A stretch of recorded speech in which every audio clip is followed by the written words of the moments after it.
The Chiefs have too many quality wide receivers for this roster. They also have too many corners that can actually get on the field and play. What do you do next?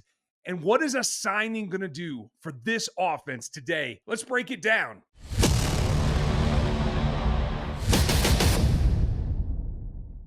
Welcome back, everybody. I'm Ryan. This is RGR Football. Let's get after it because these are the facts. As we take a day off from Chiefs training camp, a couple things stand out. They have to go get aggressive.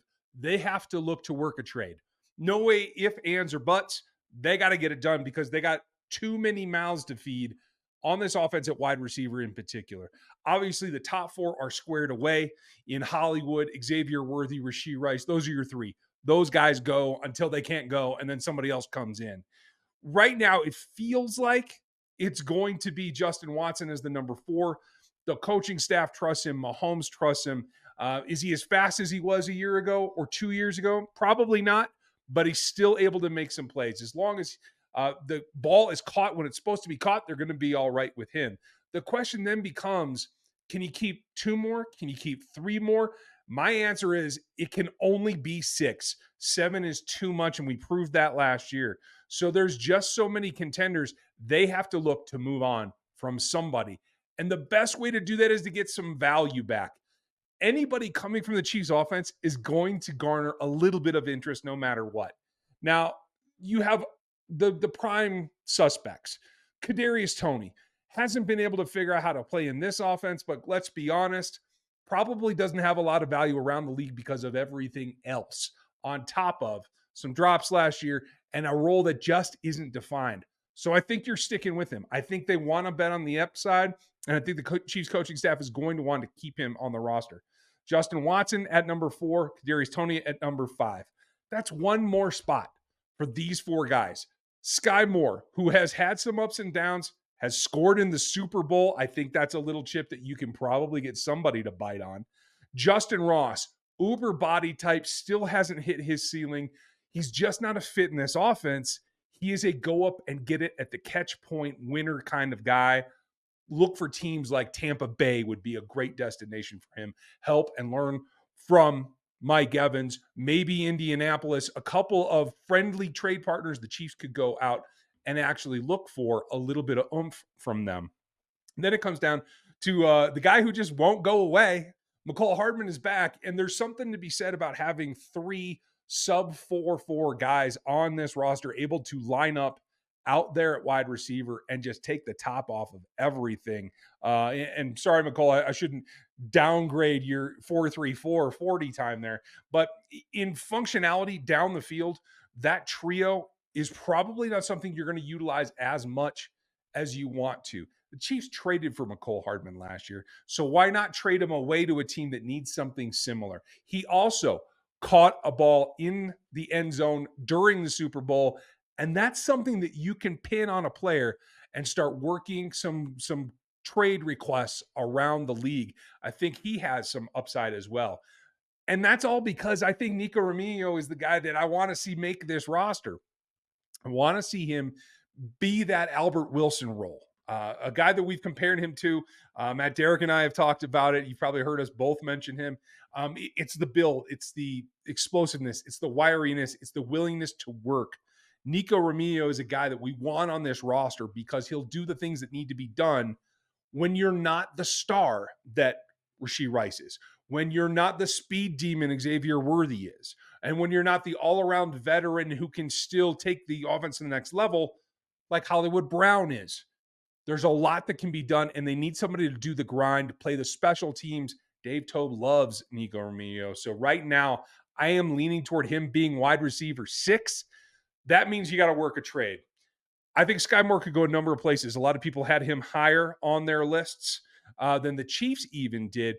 And I think highlighting his best plays is the way to move him to another team and try to get some draft capital back. Is it going to be enormous? No, I don't think so. None of these situations are, but if you can get a draft pick back, certainly helps you, eases your bottom line in terms of your salary cap, and sets you up for next year when you have some other fish to fry that we're going to talk about here coming up. Now, he, along with McCall Hardman, has some value. Justin Ross has some value. allows you to keep the players that you think can help you this season in this three-peat run. Want to tell you a little bit about our newest sponsor, Autograph. It's the greatest concept. It's a free app that curates all the best content for your Chiefs in one spot, and it lets you earn rewards for interacting with the content that you already want to watch. So check out Autograph. It's a free app download. You can get it at the link down below or use our code RGR when you do, and that helps us help you get the rewards that you deserve from Autograph. Now, beyond the wide receiver group, there's a cornerback group here that is thick. Is it top-end heavy like it used to be? No. You used to have a shutdown duo in L'Jarius Sneed and Trent McDuffie. Now you have Trent McDuffie, who is the clear number one, and you have a group of guys that are fighting to be that number two opposite him. We do believe, and everything that I still continue to hear is that Shamari Connor is going to be the starting nickel. That's perfectly fine. That requires Justin Reid to get healthy and get back before week number one. I'm not concerned about that at this point, but if that becomes a concern, then that changes all of this math. So right now, Shamari Connor starting nickel, you're trying to get guys to fit into that number two spot.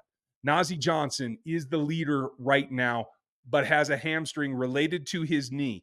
It could be chronic. It could be momentary. We just don't know. We're going to have to see how that goes. I'm not suggesting trade Najee Johnson because I think he's got too much upside to let go. Same thing with Joshua Williams, who's been probably the second best competitive player at the position in this camp to this point. So he's not going anywhere. The question becomes, Jalen Watson has not been able to perform due to injury to this point in camp. He's made some very, very big plays. Go talk to your favorite Chargers fan to hear about him if you want. But he is a guy that I think would have some value out on the market if he were being shot by the Kansas City Chiefs.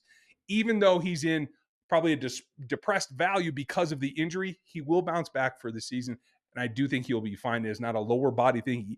It doesn't affect how he can turn and run. And I do think that he's somebody you could start looking to send elsewhere in return for some value because you have guys behind him. Neko Boydo, who plays a ton of special team snaps and will play defense for you, an up-and-comer there.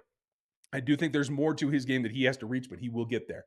You spent a 6th-round draft pick on Kamal Hadden. I do think you want him on the roster, but if you just can't squeeze it, you could look to send him because there was a lot of high opinion on Hadden on draft weekend, and I think that's still out there. Then you get the guys that are really putting out in terms of the experienced dudes. Keith Taylor, moving inside sometimes, playing outside, long, tall, can turn and run, can play the deep zones.